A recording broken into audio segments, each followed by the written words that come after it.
샬롬. 오늘도 새벽 말씀 묵상 함께 하시는 성도 여러분, 주님 이름으로 환영합니다. 우리 찬송가 254장 내 주의 보혈은 찬송하겠습니다.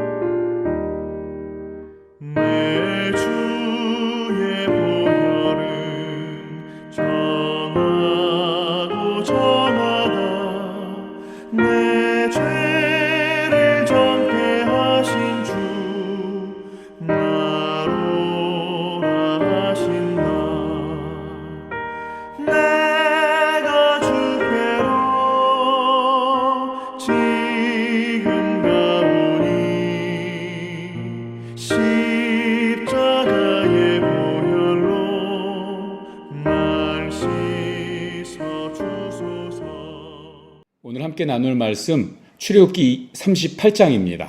그 중에서 21절부터 23절까지 말씀 보겠습니다.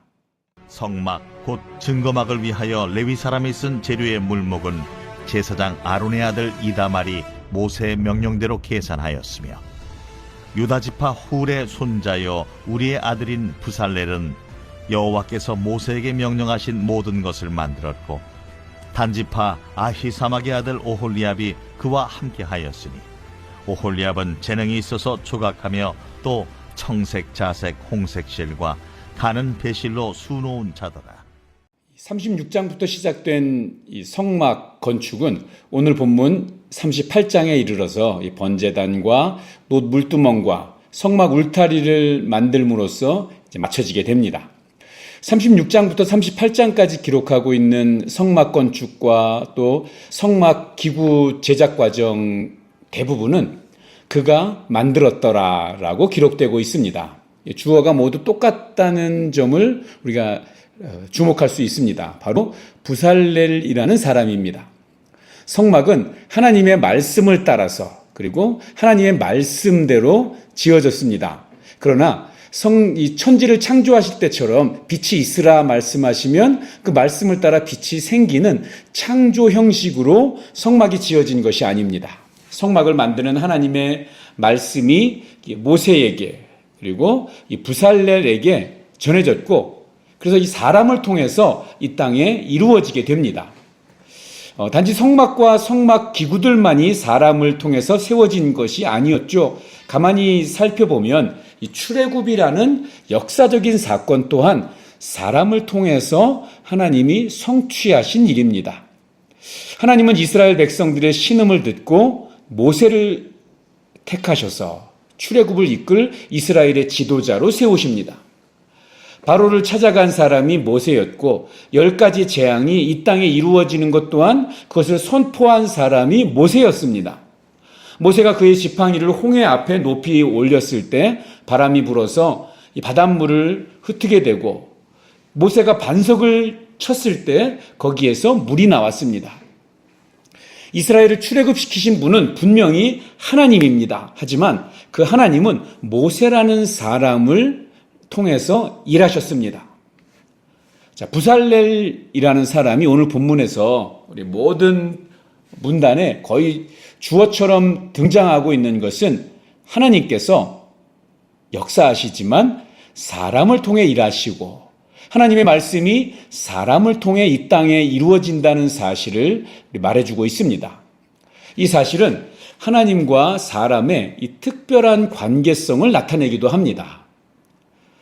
성막 제작을 주도하고 성막 기구들을 만든 이 부살렐은 이성과 지성과 감성을 모두 가진 사람이었습니다. 그는 뭔가 만드는 이 제작의 전문가였습니다. 자기의 생각 또 자기의 그 기술의 노하우가 있는 사람이었습니다. 그렇기 때문에 우리는 이 부살렐이 이 로버트와 같이 정해진 설계도에 따라서 우리 기계적으로 성막을 만들었다고는 상상할 수 없습니다. 36장 1절에서도 언급되었지만 하나님은 부살렐에게 지혜와 총명을 부어주셨습니다. 이 부살렐의 인간됨을 제거한 것이 아니었습니다. 오히려 그에게 그가 가지고 있는 우리 지혜와 총명이 절정에 이르게 하셨고, 그러한 인간됨을 통해서 이 성막을 하나님의 성령의 능력으로 또한 완전하게 완성할 수 있도록 역사하신 것입니다. 기계는 설계를 따라 정해진 그러한 길과 모습으로 반응하지만, 인간은 생각하고 또 질문하고 또 하나님의 뜻이 어디에 있을까 헤아립니다. 하나님의 말씀은 생각 없는 기계적인 순종을 통해서 성취되는 것이 아니라, 생각하지만 그러나 순종하는 그런 인간을 통해서 성취됩니다. 부살렐이 성막을 지으시는 하나님의 뜻을 완전히 다 알지는 못했습니다. 하지만 그는 조각목을 자르고 붙이고 또 금을 씌우고 그곳에 채를 붙이면서 그는 성막을 만드시는 하나님의 마음을 생각했을 것이고 또 질문했을 것입니다. 하나님의 뜻을 헤아렸을 것입니다.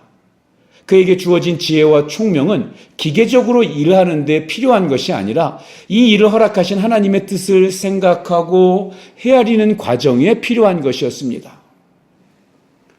그는 고민도 하고 또 궁금하기도 했을 것입니다. 그러나 끊임없이 하나님께 질문하고 또 하나님이 주신 그 지혜와 총명을 통해서 그는 그냥 기계적인 순종이 아니라 전적으로 하나님의 뜻을 이해하고 하나님의 뜻에 전심으로 순종하는 사람이 되었을 것입니다. 그러니까 그의 지혜와 총명은 하나님의 뜻을 헤아리고 또 생각하는 과정에 오히려 더 크게 역사하게 되었습니다. 자, 이러할 때 인간의 노동은 단지 반복적인 그 힘의 사용이 아니라 나를 향한 하나님의 뜻과 또 우리 가정, 우리 교회를 향한 하나님의 뜻을 헤아리는 도구가 되어집니다. 그러기에 참된 신앙은 기계적인 순종이 아니라 하나님이 주신 우리의 이성과 지성과 감성으로 또 지혜와 총명을 따라서 나를 향한 하나님의 그 말씀을 생각하고 질문하고 헤아리는 과정입니다. 오늘 본문 마지막 부분에는 특이하게도 성소 건축비로 들어간 금과 은과 놋에 대해서 언급하고 있습니다. 금 29달란트 730세겔, 은 100달란트 1775세겔, 놋 70달란트 2400세겔. 이스라엘 백성이 바친 금과 은과 놋의 양을 자세하게 기록하고 있습니다. 한 달란트를 오늘날 단위로 환산하면 28.2km 정도라고 하는데요. 이렇게 본문을 보면 금 825kg, 은 2835kg, 놋 1996kg에 해당되는 정말 우리 막대한 양을 기록하고 있습니다. 하나님께서 이스라엘 백성들이 드린 금과 은과 놋을 마지막 한 세겔까지 정확하게 기록하신 것은 금과 은과 놋이 하나님께 그 자체가 의미가 있어서가 아니고요. 그 안에 이스라엘 백성들의 진실된 고백과 헌신이 담겨 있기 때문입니다. 광야 한가운데서 하나님께 올려드린 금과 은과 놋으로 드려진 그들의 그 마음의 중심을 하나님께서 기억하시고 기뻐하시고 기록하신 것입니다. 하나님께서는 중심을 받으시는 분입니다. 그 하나님께서 새날을 허락하여 주셨습니다. 이 하루도 어떤 상황과 환경 속에 우리가 놓여있든지 간에 우리의 중심을 하나님께 드리며 살아갈 때 우리의 일거수일투족은 하나님께서 기억하실 금과 은과 놋이 될 것입니다. 기도하겠습니다.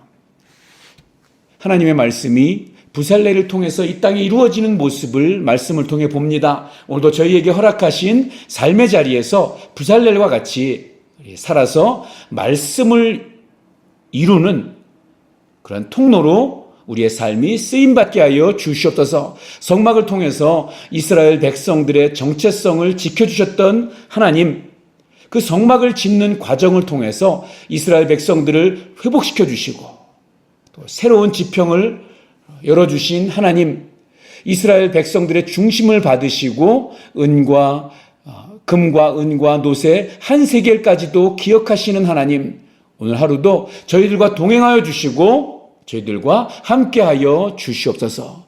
예수님의 이름으로 기도하옵나이다. 아멘. 오늘도 행복하고 건강하세요. 사랑합니다. 축복합니다.